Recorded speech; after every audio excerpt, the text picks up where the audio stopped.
આજે અષ્ટમીના પાવન પર્વ નિમિત્તે કારેલીબાગ સ્થિત બહુચરાજી મંદિરે ચૈત્રી નવરાત્રિ નિમિત્તે આજે હવન યજ્ઞ કરવામાં આવ્યો હતો।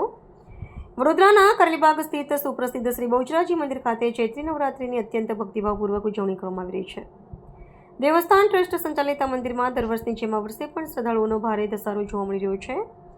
મંદિરના પૂજારી રવિરાજ જયરામભાઈના જણાવ્યા અનુસાર આસો નવરાત્રિમાં ગરબાનું મહત્વ હોય છે, જ્યારે ચૈત્રી નવરાત્રિ એ આધ્યાત્મિક સાધના, અનુષ્ઠાન, જપ અને તપનો પવિત્ર અવસર છે।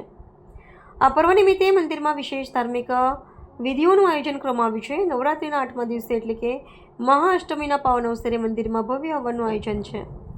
આ હવન સવારે 9 કલાકે પ્રારંભ થશે અને સાંજે 5 કલાકે શ્રીફળ હોમ એટલે કે પૂર્ણાહુતિ સાથે સંપન્ન થશે।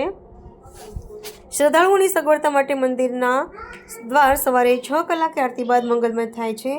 ચૈત્ર નવરાત્રિના દિવસે દરમિયાન સમગ્ર વાતાવરણ માતાજીની આરાધના અને ભક્તિના રંગે રંગાયું છે, જેમાં મોટી સંખ્યામાં માય ભક્તો દર્શન અને હવનનો લાભ લઈ પુણ્યનું ભાથું બાંધી રહ્યા છે।